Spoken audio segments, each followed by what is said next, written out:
continuar louvando ao Senhor por meio das palavras do Salmo 119, versículo 89 ao 96. Então leiamos com fé e levantemos nossos clamores ao Senhor.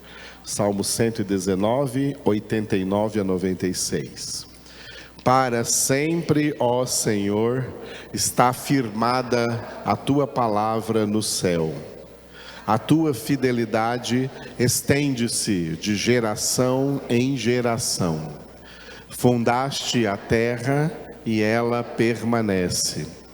Conforme os teus juízos, assim tudo se mantém até hoje. Porque ao teu dispor estão todas as coisas.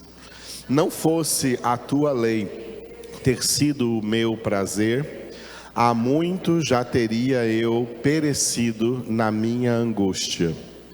Nunca me esquecerei dos teus preceitos, visto que por eles me tens dado vida. Sou teu, salva-me, pois eu busco os teus preceitos.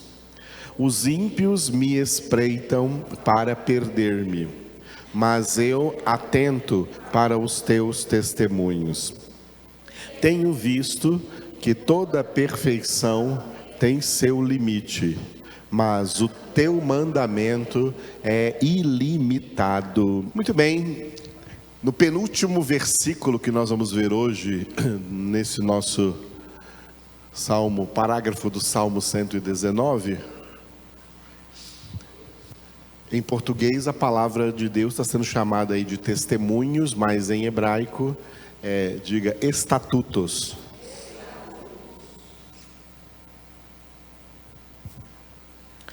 A palavra de Deus sendo chamada de estatutos corresponde a algo tremendamente prático.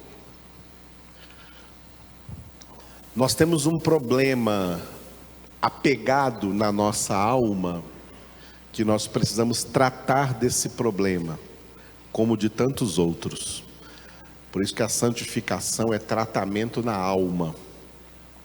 Um desses problemas é a gente conseguir percorrer a distância que existe entre a teoria e a prática.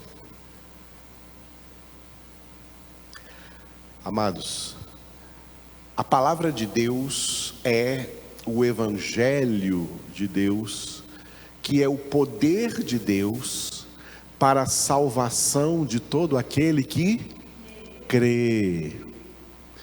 Só que o que muita gente não entende direito é que crer significa praticar. O justo viverá pela fé significa o justo viverá pela prática da palavra, pela prática do Evangelho.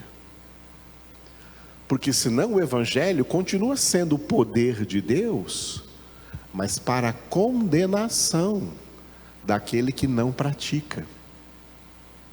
Jesus falou sobre praticar e não praticar no final do Sermão da Montanha, como uma assinatura no final, concluindo, confirmando a sua pregação do reino de Deus. Olha, a palavra do reino de Deus é esta, ela é maravilhosa, ela é profunda, ela é poderosa para salvar, mas ela só salva quem a pratica. Quem não a pratica, constrói a sua vida como uma casa, como se constrói uma casa, sobre a areia, sobre terreno instável. Não vai suportar nada. Está cheio de crentes por aí que não suportam nada. Não vai suportar nada e grande será a sua ruína. A casa edificada sobre a rocha foi representada por Jesus como os que praticam. os que ouvem e praticam, os que recebem a palavra e praticam. A palavra entra na nossa cabeça de forma teórica. Ela entra na nossa cabeça como teoria. Teoria. E eu dou para teoria uma palavra, um nome, que é informação. A teoria nos traz informação. Nós não conhecíamos e passamos a conhecer. Nós não sabíamos e passamos a saber. Isso é a teoria. Ah, é assim. Eu entendi, entrou aqui na minha mente. Muito bem. Mas só que agora eu tenho que pegar isso que entrou na minha mente e levar isso para a minha vida prática, diária, de todos os dias, de domingo, de segunda, de terça, de quarta, de quinta, de sexta, de sábado, em casa, no trabalho, na escola, na universidade, na sociedade, aonde quer que eu esteja, eu estou ali para, diferente de todo o resto da humanidade, praticar o Evangelho, praticar a palavra de Deus. O que difere, uma das coisas que difere filhos de Deus dos que não são filhos de Deus, é que filhos de Deus praticam a palavra de Deus. E filhos de Deus que não praticam a palavra de Deus, desonram a Deus, desonram o nome de filhos de Deus. Por isso a condenação deles é justa. Os piores habitantes do inferno e do lago de fogo e de enxofre não são aquelas pessoas que foram para lá por ignorância, porque nunca ouviram a palavra de Deus. Os piores habitantes do inferno e do lago de fogo e de enxofre são os que ouviram a palavra de Deus, participaram da palavra de Deus, conheceram a palavra de Deus, mas não a praticaram.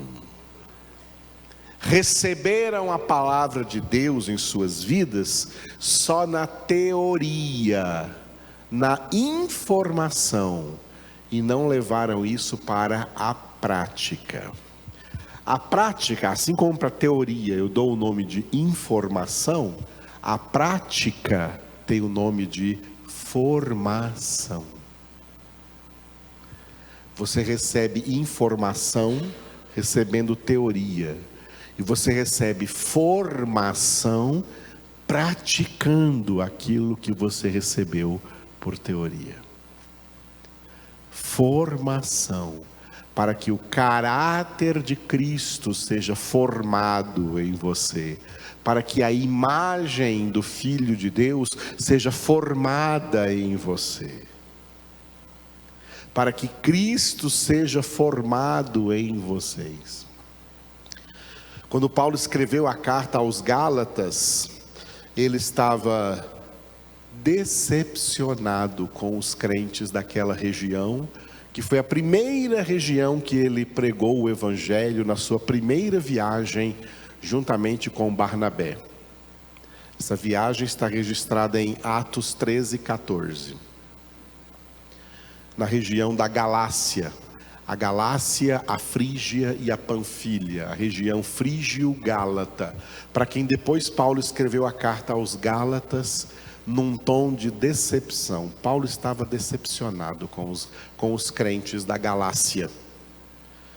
Ele falou para eles assim: ó Gálatas insensatos, quem foi que enfeitiçou vocês?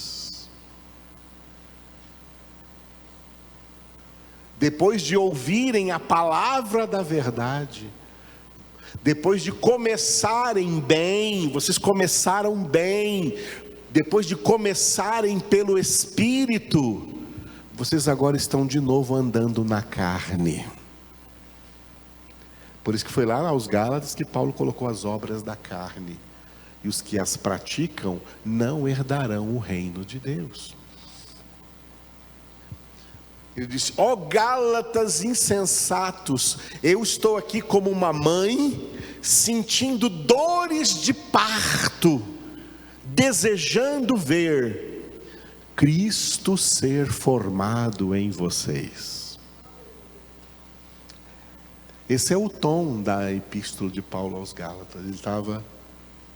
Ele estava decepcionado com eles, porque eles receberam a palavra, o evangelho verdadeiro. Paulo falou para eles: olha, o evangelho que eu preguei para vocês, Gálatas, eu não recebi de homens, eu recebi do próprio Senhor.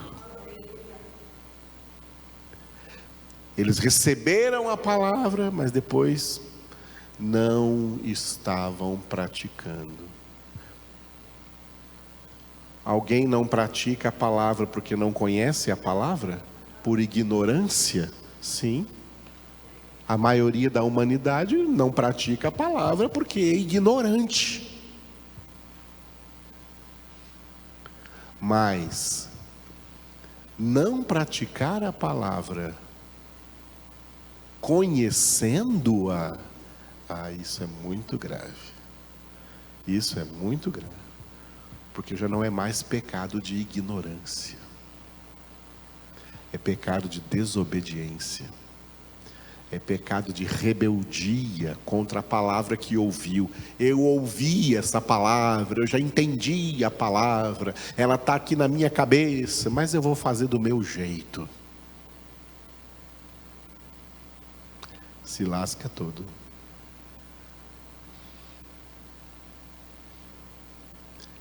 Está semeando vento, vai colher tempestade. Espada de dois gumes. A palavra de Deus é o poder de Deus para a salvação de quem pratica, porque praticar é viver pela fé. Mas a espada de Deus, a palavra de Deus é o poder de Deus para a condenação de todo aquele que não pratica, seja por ignorância ou por desobediência. Ninguém escapa da palavra de Deus. Por isso, irmãos, é melhor praticá-la.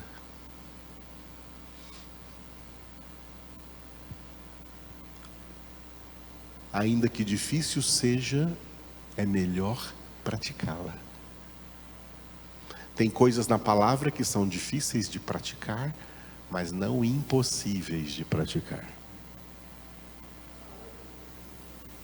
Deus não nos ordena na palavra nada que seja impossível praticar. Ele só nos ordena aquilo que é possível praticar. Quando a palavra de Deus então é chamada de estatutos, significa elementos da vida prática. O que devemos praticar. É claro que a palavra também contém o que não devemos praticar. O que devemos praticar e o que não devemos praticar. Aleluia. Por isso a palavra de Deus então é chamada, diga de novo, estatutos. Ok. Estamos nesse parágrafo aí, né, do 89 ao 96. Um parágrafo que em hebraico, todas as primeiras palavras de cada versículo começam com a letra L, que em hebraico é a letra Lamed. Chegamos no penúltimo versículo, né? Domingo que vem, pela graça do Senhor, estaremos encerrando esse parágrafo no versículo 96. Hoje o versículo 95, o título que o Senhor me deu para transmitir a vocês é esse, diga, centrado na palavra. O homem espiritual é um homem centrado na palavra de Deus. A mulher espiritual é uma mulher centrada na palavra de Deus. O que significa isso, centrado? Ter a palavra de Deus no centro da sua vida, para que todas as coisas que se referem a você estejam orbitando ao redor da palavra, dependendo da palavra. Uma pessoa que tem a sua vida centrada na palavra, ela procura na palavra qual deve ser o seu modus procedendi, como ela deve proceder em qualquer situação.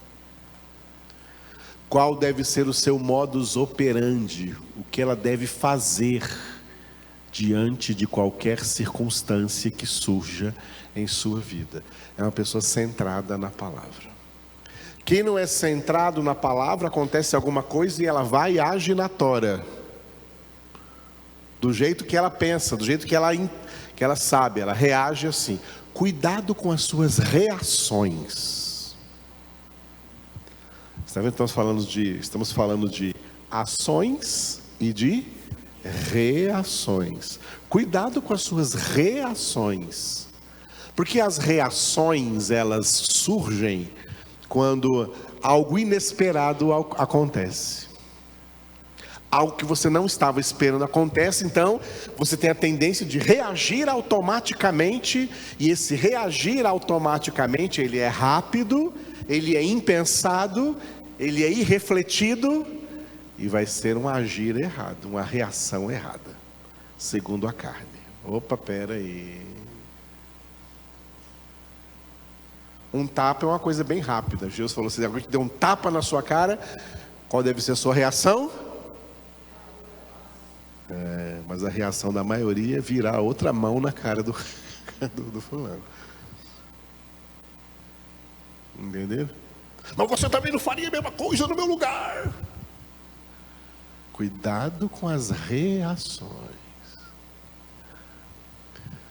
Vigiar, o que Jesus disse, inclui muitas coisas, e uma dessas é essa: vigiai e orai para que não entreis em tentação. Ou seja, a maior vigilância que nós temos que ter é sobre a nossa própria vida, sobre as nossas ações, mas também sobre as nossas reações. Porque as nossas ações, elas podem ser tranquilamente premeditadas. Você pensa, você reflete, isso leva tempo, e aí você age. Mas as reações geralmente são irrefletidas. É na tora. Cuidado. Porque as reações imediatas, que são imediatas, elas vão refletir o seu verdadeiro ego. O seu eu entrou em ação. Você entra na frente de Deus. Você tira Deus do controle e você assume o controle. Porque mexeram com seus brios. Aí você pecou.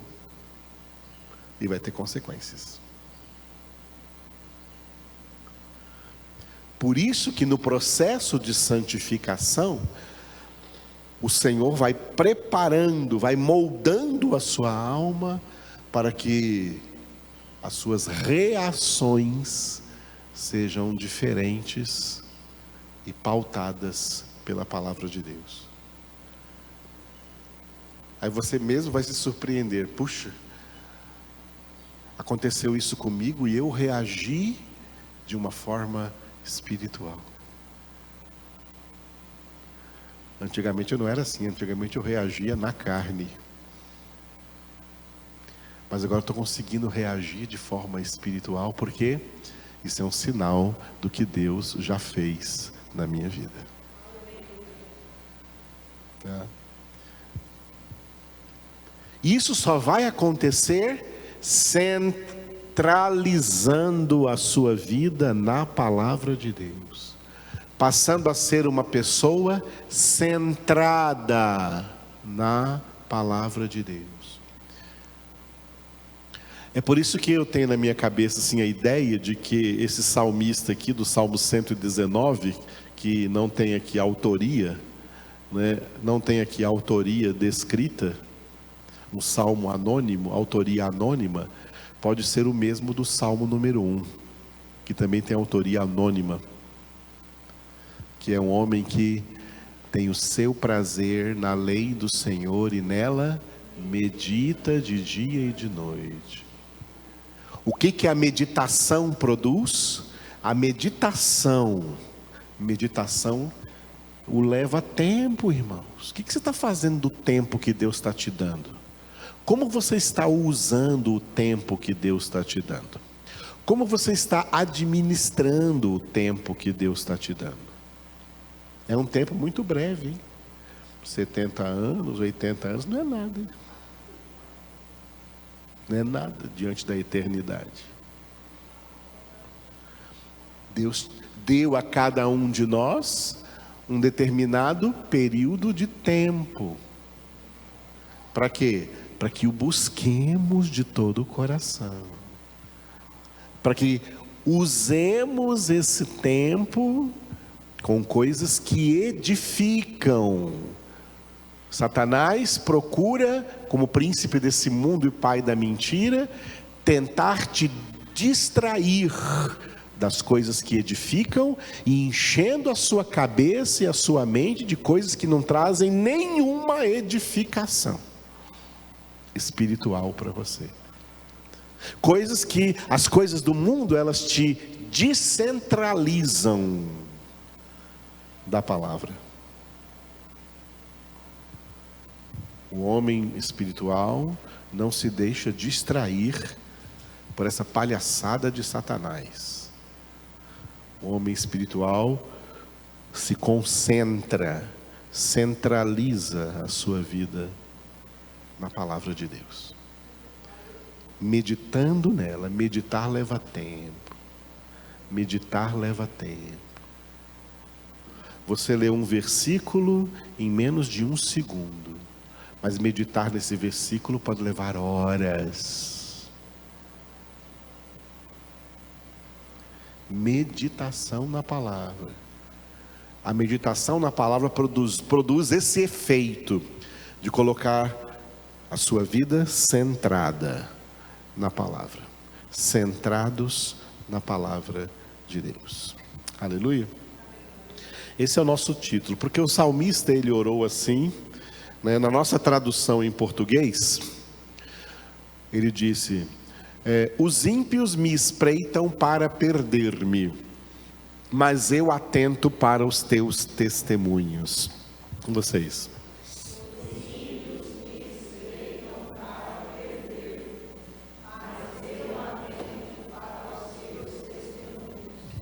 A palavra testemunho aqui, ela não existe na língua hebraica. A palavra testemunho, ela vem lá da língua grega do Novo Testamento. Por isso no Antigo Testamento grego a palavra aqui é martiria, testemunhos. Mas na língua hebraica não é essa palavra, a palavra é estatutos. Mas estatutos tem tudo a ver com testemunhos, porque quem é a pessoa que dá um bom testemunho de vida? Quem é a pessoa que dá um bom testemunho de Cristo? Jesus disse: sereis minhas testemunhas. É quem pratica a palavra, é quem obedece a palavra, é quem vive a palavra. Isso é dar testemunho de Cristo Jesus. Por isso aqui em português, está justificado a tradução em português aqui, testemunhos. Mas em hebraico é estatutos. Em hebraico está escrito: Li kiu rechaim leabdeni edoteira etbonan. Vamos ver cada uma dessas palavras. Li, diga li. Li significa para mim, ou por mim, tá? Para mim, ou por mim. Agora, a outra palavra esquisitinha, né? Diga, kiu. Kiu é esperar, mas é um esperar, não é o esperar de esperança. É um esperar assim, essa palavra em hebraico, para entender em português, significa assim, vamos supor, você colocou uma armadilha para pegar um animal, e você coloca lá a armadilha e você se esconde, e fica esperando o animal cair nessa armadilha. Esse esperar aí em hebraico aqui, esse kiu.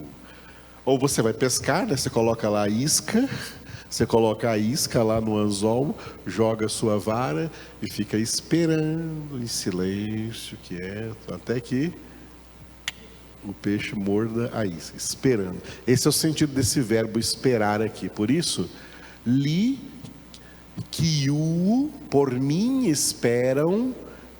Outra palavra, diga, rechaim. Rechaim é o plural de resh é ímpio. Rechaim, ímpios. Por mim esperam os ímpios. Por mim esperam os ímpios. Outra palavra, diga, leabdene. Leabdene, aqui dentro dessa palavra leabdene tem três coisas. O le é para, aí vem o abide e termina com N. N é mim, eu. E o abide lá dentro vem do verbo hebraico avadon, ou do grego apolion, que em português significa destruidor, ou verbo destruir. Tá? Leabdene é para me destruir. Então, por mim esperam os ímpios para me destruir.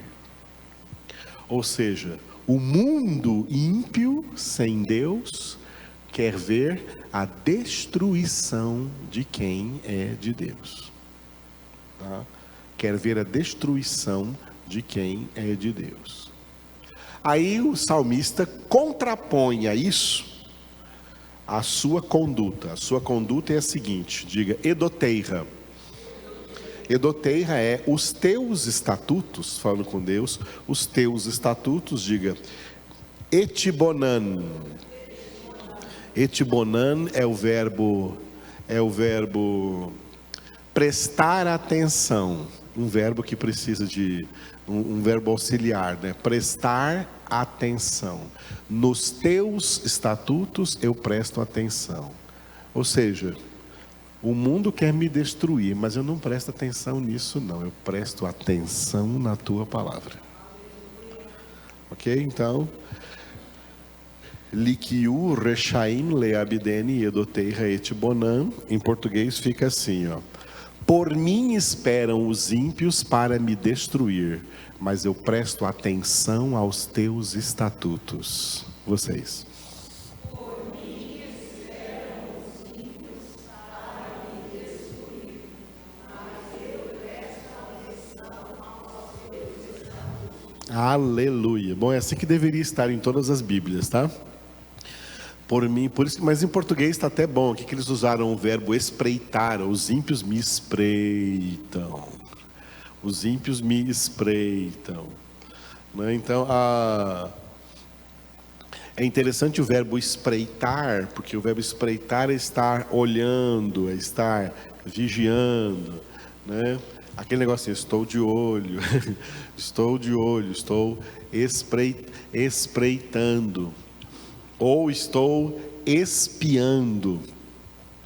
É interessante o verbo espiar, né, o que fazem os espiões, porque existem dois verbos espiar. Existe o verbo espiar com S, que é estar espiando, e existe o verbo espiar com X. Espiar com X é cancelar uma dívida. Cancelar uma dívida.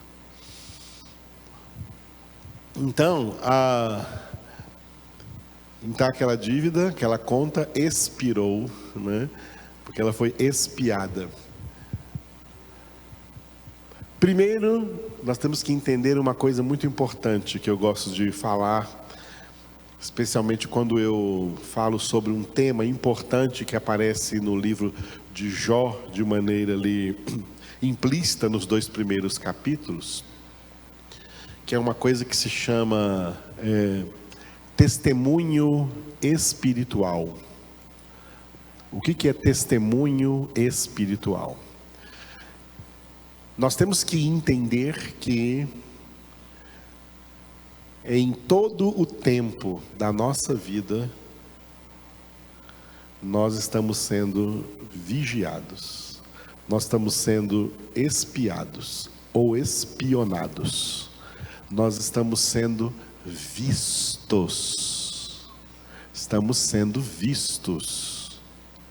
nós estamos, sorria, você está sendo filmado, você está sendo filmado em todo lugar, em todo lugar. Em todo lugar, nós somos vistos por homens.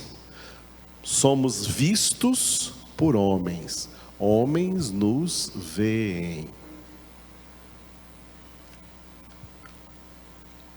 Às vezes eu penso assim, poxa, eu devo ter uma fisionomia muito marcante, né? Porque às vezes eu passo num lugar uma vez e só volto nesse lugar um ano depois e a pessoa me reconhece. Oh, você esteve aqui. As pessoas nos veem. Aqui os nossos olhos são como câmeras fotográficas ou câmeras de vídeo que filmam o que vem. Esse filme fica guardado, registrado na nossa mente. Os homens nos veem o tempo todo. E filhos de Deus não são aquele tipo de pessoas que dizem assim, olha, eu não estou nem aí para o que vão pensar de mim. Não, Senhor. Os filhos de Deus estão aí, sim, para o tipo de testemunho, de visão, de imagem que eles estão passando para os olhos dos outros. Muito cuidado com a imagem que você está passando para os outros. Com as suas atitudes, com o seu jeito de viver, com o seu jeito de se comportar. Você está passando uma imagem para outras pessoas que estão te vendo. Só que as pessoas que estão te vendo, essa imagem que você está passando para elas, ainda não é um testemunho espiritual. O testemunho espiritual é a imagem que você está passando para outros 3 tipos de seres, que também estão te vendo mais e melhor do que todas as pessoas. Em primeiro lugar, Deus está te vendo o tempo todo. E o ver de Deus, o olhar de Deus, a visão de Deus é a mais perfeita de todas. Porque os homens veem a aparência, mas Deus vê o coração. Deus vê tudo. Deus nos vê, Deus nos vê de forma transparente. Deus é uma ressonância magnética perfeita, 24 horas por dia. Vê tudo, até os ossos, os nervos, a pele, o interior, a alma, os pensamentos. Ele está te vendo o tempo todo. Por isso que para o testemunho espiritual não existem bastidores.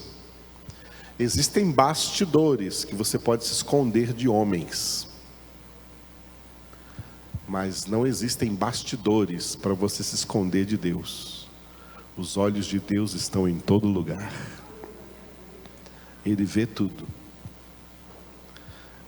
Ele vê a mais profunda intenção obscura de um coração negro, de uma mosca negra que pousou numa pedra preta numa noite bem escura.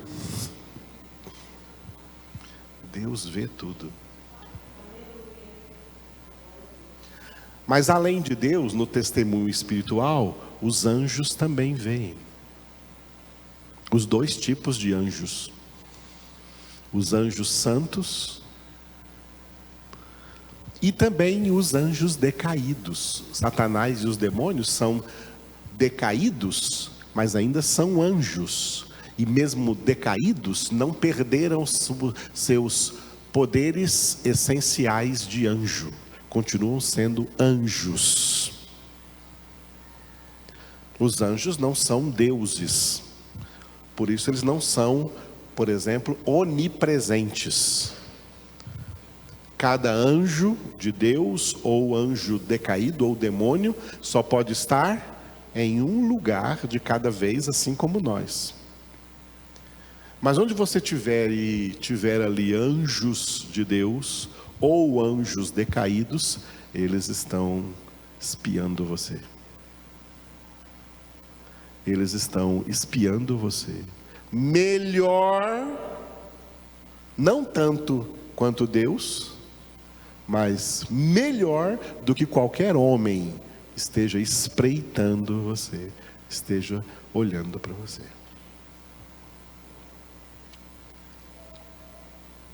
Por isso que o anjo do Senhor acampa ao redor daqueles que o temem, para os livrar de todo o mal, porque eles estão vendo que essa pessoa que teme a Deus, o temor de Deus ali representa que ela procura não fazer nada contra Deus e contra a sua palavra, e em desobediência à sua palavra. Isso é temor reverencial. O temor reverencial de Deus leva à obediência. Porque Deus está te vendo, os anjos de Deus também estão te vendo, e os demônios também estão vendo. Satanás, como leão que ruge, anda em derredor, esperando, espreitando, esperando que você dê um passo em falso. Porque um passo em falso que você der, fora do caminho, fora da palavra, fora de Cristo, um passo em falso que você der, é um lugar que você deu para o diabo. Não deis lugar ao diabo. Porque sem darmos lugar, ele está em derredor, procurando, esperando que você dê um lugar. Esperando você dar um lugar. Se você der um lugar, ele vai se aproveitar disso. Ele vai se aproveitar disso para tentar destruir a sua vida.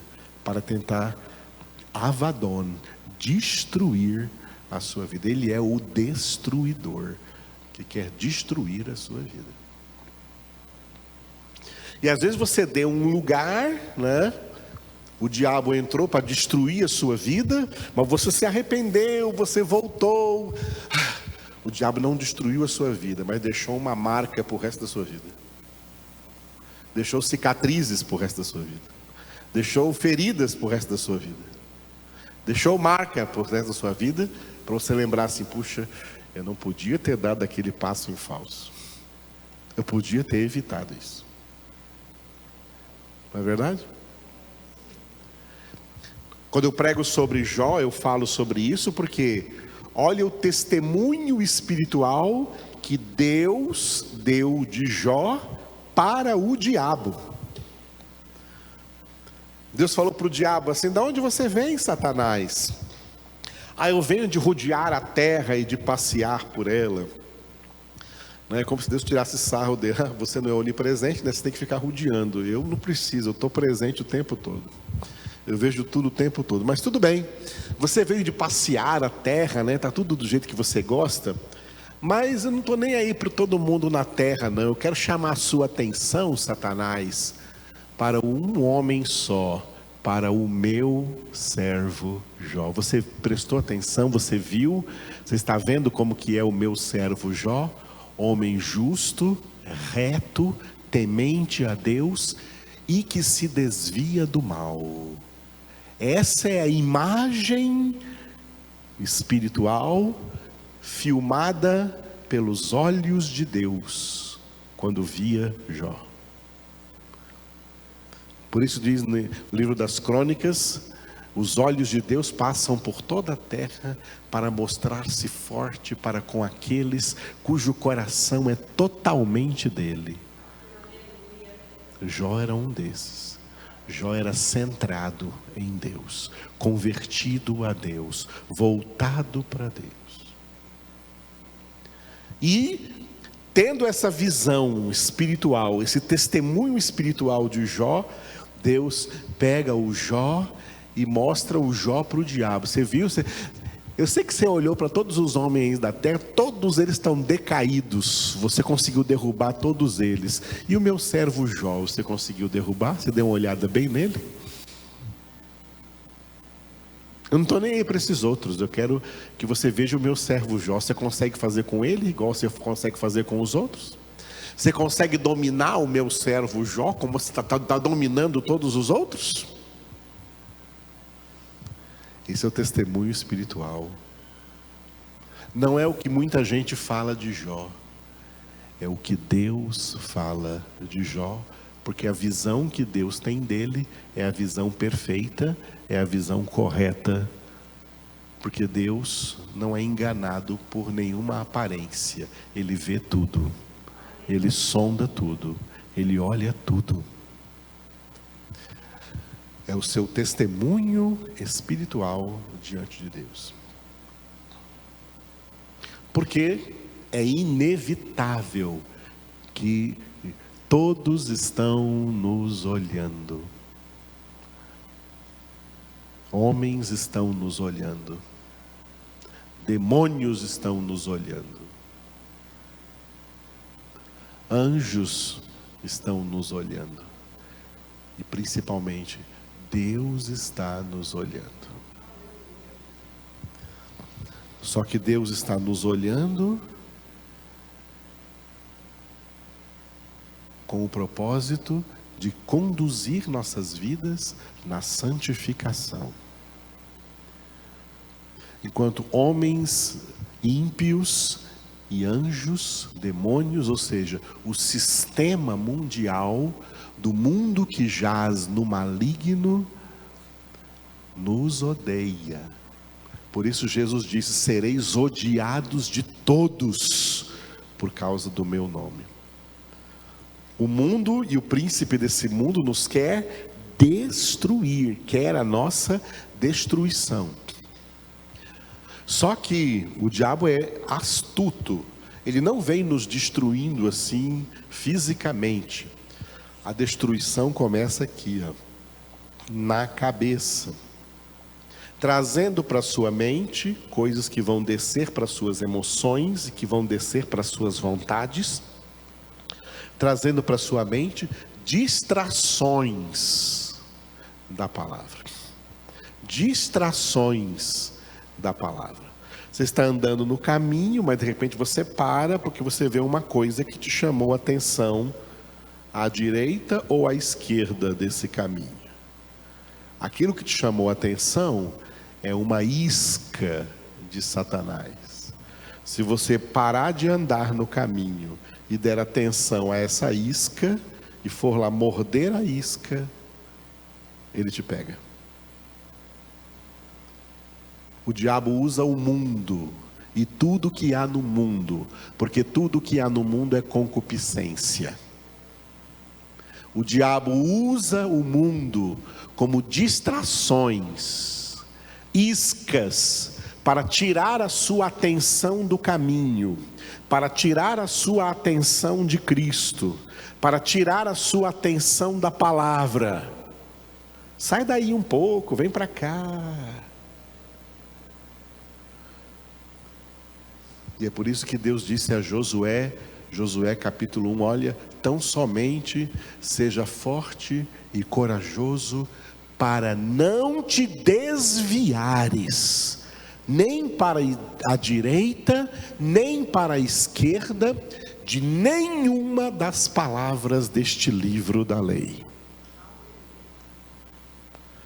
Por isso que o céu é dos fortes e corajosos.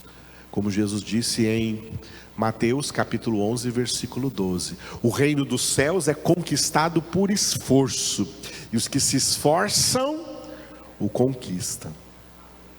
Se esforçar é se tornar forte, é se fortalecer. Por isso Paulo disse, Efésios 6, fortalecei-vos no Senhor e na força do seu poder, para poderdes vencer na guerra espiritual, que não é contra homens, não é contra carne e sangue, mas contra principados e potestades do mal, contra os espíritos malignos neste mundo tenebroso. Estai, pois, firmes, revestivos de toda a armadura de Deus, e depois de terdes vencido tudo, permanecei firmes. É por isso que a palavra de Deus diz: olha, percorrei a carreira que vos está proposta, olhando firmemente para Ele, Jesus, que é o autor e consumador da vossa fé. Olhar firmemente para Jesus é não olhar para a direita, não olhar para a esquerda, para não se distrair com as distrações de Satanás, porque todas elas são iscas para tirar você de Deus. Iscas para tirar o peixe do rio, iscas para tirar o peixe do mar, iscas para tirar você de Deus, para tirar você da palavra, para te levar a pensar em outras coisas, contemplar outras coisas, admirar outras coisas, e querer outras coisas, ter sentimentos por outras coisas, e não mais pelo Senhor, pela sua palavra. Essa é a intenção de Satanás, esse é o agir do diabo, e ele usa tudo o que ele puder usar nesse mundo, para tentar te distrair, porque olha como os dois verbos combinam: distrair, destruir. O diabo não chega logo te destruindo, ele chega primeiro te distraindo. E a nossa alma é tendenciosa a cair em distrações, a gostar de distrações.